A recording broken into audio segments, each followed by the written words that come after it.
네, 안녕하세요. 오늘의 건설의 김 차장입니다. 오늘은 실내건축공사업 면허 등록에 대해서 안내 드리도록 하겠습니다. 자, 실내건축공사업은 많은 분들이 관심이 있으신 면허실 거예요. 우리가 흔히 인테리어 면허 또는 의장 면허라고도 부르시죠. 건축물의 내부를 용도와 기능에 맞게 이제 구조체나 집기 등을 제작이나 설치하는 공사를 말하시는데요. 이게 큰 규모로 하시는 경우도 많지만 일반 가정집을 상대로 하는 작은 규모도 많기 때문에 확실히 면허 취득하시고자 하는 곳이 많으세요. 그리고 특히 근래에 더 많이 그러시는 게 원래 이러한 공사들을 하기 위해서는 면허가 있으셔야 해요. 그런데 공사 계약 금액이 1,500만 원 미만인 경우에는 면허 없이도 합법적으로 공사를 하실 수가 있어요. 그런데 다들 실내 인테리어에 관심이 많다 보니까 뭐 조금만 해도 1,500만 원 넘는 게 일수죠. 그렇기 때문에 실내 건축 공사 면허가 근래 들어서 더욱더 많이들 내고 계신 거예요. 자, 다시 한번 말씀드리지만 1,500만 원 이상의 공사를 하시려면 면허가 있는 상태로 하셔야 합니다. 없는 상태로 하시면 무면허 시공이어서 법적 처벌에 처해지세요. 5천만 원 이하의 벌금 또는 5년 이하의 징역형에 처해질 수 있으니까 반드시 기억하세요. 자, 그러면 실내건축공사업 면허를 취득하려면 무엇을 준비해야 할지 안내를 드릴게요. 자, 첫 번째 자본금이 있는데요. 자본금은 1억 5천이 필요하십니다. 이 1억 5천이라는 자본금은 내가 현재 법인 사업자에서 면허를 내던 개인 사업자에서 면허를 내던 동일하게 준비를 하셔야 합니다. 다만 준비하는 과정에서 약간 차이점이 있는데요. 자, 일단 납입자본금과 실질자본금이라는 게 있어요. 자, 납입자본금은 법인 사업자만 해당되는 내역이세요. 우리 법인이라면은 이런 등기사항 전부 증명서, 등기부 등본이 있으실 거예요. 사람으로 치면 민증이 있는 것처럼 회사의 민증 같은 거죠. 그래서 이 등기부 등본상 자본금이 1억 5천 이상이 되셔야 되는 거예요. 이걸 바로 우린 납입자본금이라고 하고, 만약에 5천만 원이었다. 그러면 최소한 1억 증자하셔서 1억 5천 이상으로 만드셔야 하는 거죠. 자, 개인 사업자는 의미 없습니다. 해당 사항 없으시니까요. 개인 사업자는 납입자본금은 신경 안 쓰셔도 되고 법인만 해당하시는 겁니다. 자, 그럼 두 번째, 실질자본금이 있는데요. 이 실질자본금이라는 건 우리 회사가 실내건축공사업만 하기 위한 자본금이라고 보시면 돼요. 이거는 법인 사업자든 개인 사업자든 모두 해당되시는 내용인 거고요. 우리가 만약에 법인이나 개인 사업자가 설립일로부터 90일이 안 된 회사이시다라고 하면 설립일부터 21일 이상 1억 5천이라는 예금이 지속적으로 유지되어 있으셔야 돼요. 우리가 이 예금이 쭉 있었습니다. 실내 건축하려고 이 사업체를 만든 겁니다. 이러한 부분들이 돈이 지속적으로 있는 걸 통해서 확인이 되시는 거고, 우리가 설립된 지 90일이 넘은 회사이다. 기존에 다른 사업을 하고 있는 회사이다. 이런 경우에는 1억 5천이라는 예금이 31일 이상 있으셔야 하고 재무제표도 검토가 되셔야 합니다. 그리고 많은 질문을 주시는 게 우리 회사가 예금이 1억 5천이 있진 않지만 우리 사무실도 우리 자사 거고 매출 채권 같은 것도 있습니다. 다 인정 안 되세요. 왜냐하면 겸업, 건설업이 아닌 다른 사업으로 인한 자산으로 인정되지 건설업을 위한 자산은 아닌 거예요. 그렇기 때문에 무조건 1억 5천 예금으로 유지되셔야 하는 거고, 자, 그러면 재무제표는 왜 필요해요? 현재 회사의 재무 상태가 건실해서 실제로 다른 사업인 건설업을 해도 될지를 봐야 되기 때문이에요. 그리고 이 1억 5천이 돈이 어디에서 생겨난 건지도 봐야 되기 때문이에요. 그래서 재무제표 검토는 필요하고 돈도 필요하다라는 거. 자, 그 다음에 세 번째, 건설업체. 이미 우리가 다른 건설 면허가 있다. 우리가 지금 기계설비 면허가 있는데 실내건축을 추가로 한다. 뭐 건축공사업이 있는데 추가로 한다. 이렇게 다른 건설 면허를 보유하고 있다면 예금으로 1억 5천을 유지하세요가 아니에요. 건설업 자산이 얼마 있는지를 재무제표를 봐서 검토를 해서 우리가 이미 가지고 있는 면허에 대한 자본금 플러스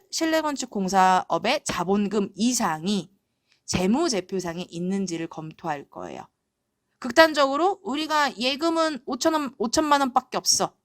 그런데 다른 건설업 자산이 많아. 그러면 적격하다고 진단 나올 수 있어요. 그래서 요거는 재무제표가 매우 중요하다라는 거.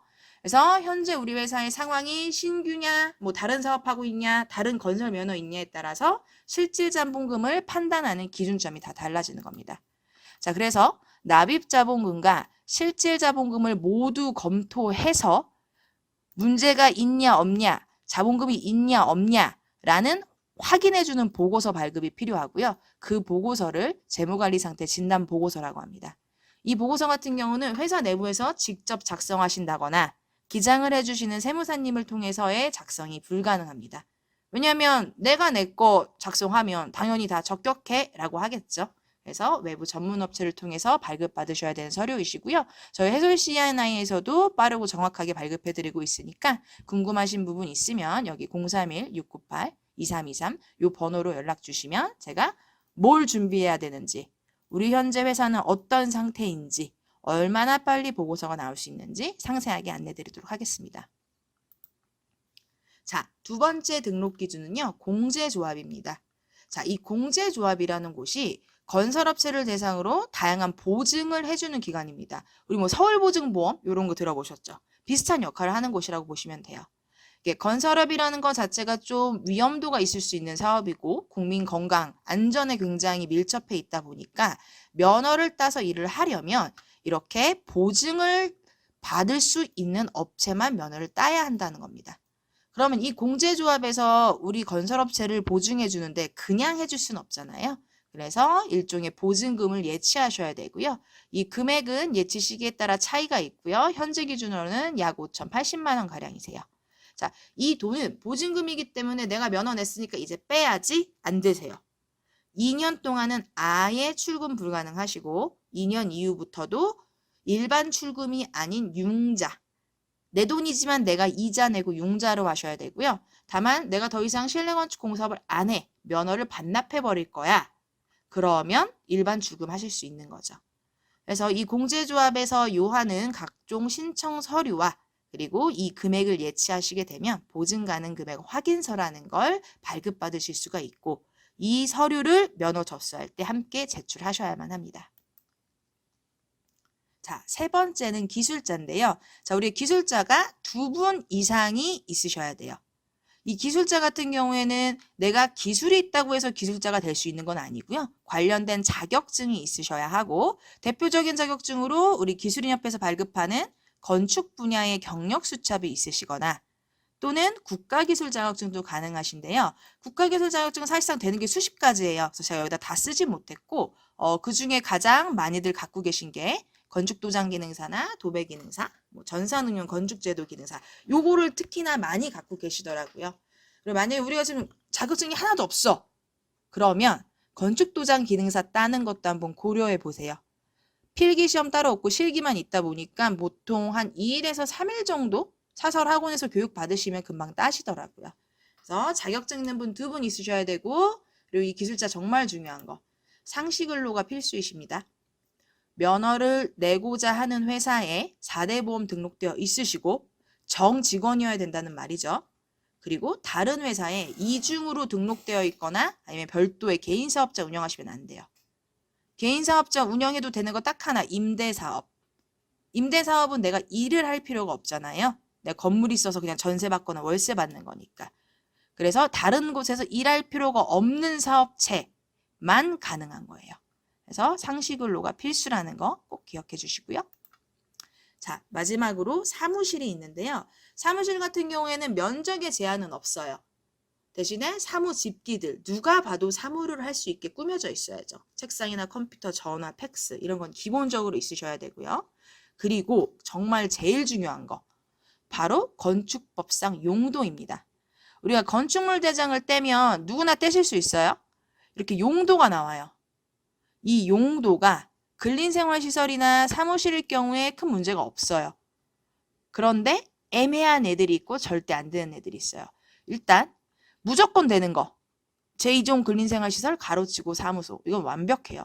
용도 완벽하고요. 근린생활시설. 이거 될 확률 95%. 거의 돼요.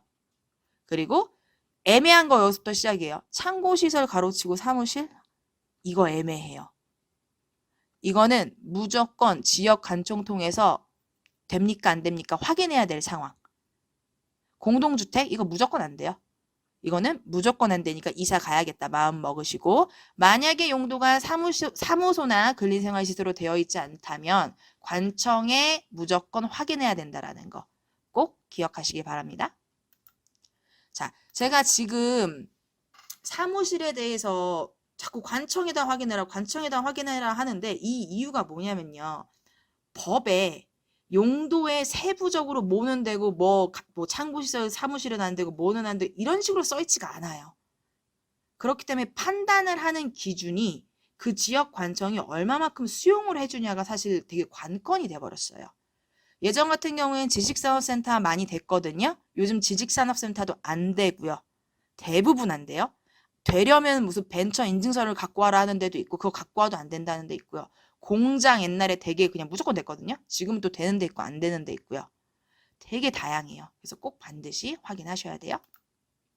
자, 제가 지금 4가지 말씀드렸어요. 자본금, 공제조합, 기술자, 사무실. 자, 요 4가지 우리가 다 문제없이 준비되어 있어 라는 서류를 작성하거나 발급하셔서 요 서류를 싹 모아서 우리 관할처에다 접수하시게 되는데요.